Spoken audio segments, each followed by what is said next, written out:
If you guys are like me and you like buying projects, stuff that doesn't run, stuff to tinker on, these are some things that I like to check before I buy it and some things that I do after I buy it and some tips. But the main thing that I look for when I'm buying something and I know it doesn't run is the motor locked up. That's kind of a make or break, because if the motor's locked up, you're tearing the motor apart.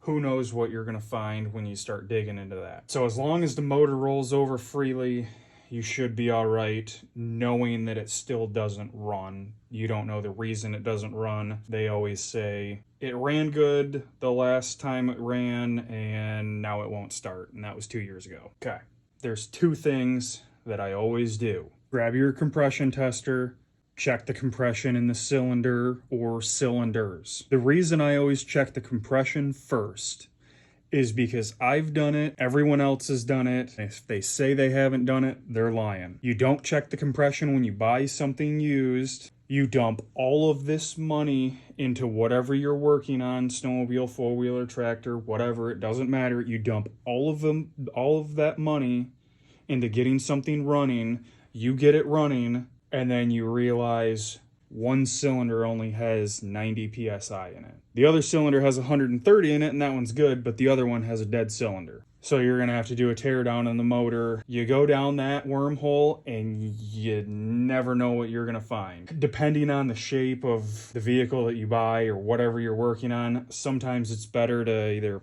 part it out, take the parts off of it that you need, or just pedal it and get rid of it and just cut your losses. As long as the compression checks out on it and everything's good with that, obviously still not starting, put a spark tester on it. This is gonna be the most important thing that you can do that'll give you a good idea of what you're working with and how far upstream you need to go. It'll either have spark or it won't. If it has spark, that eliminates a whole bunch of stuff that you have to check, and you can kind of move on down the road. If it doesn't have spark, then you need to start going back to checking the key, checking the kill switch, checking some wiring, checking the grounds, checking all of that stuff, your coils, just to get spark. But if you have spark, that'll tell you a lot. Going back to doing the compression, that is going to give you the best window into the motor that you can get, besides taking a plug out and putting a borescope in it.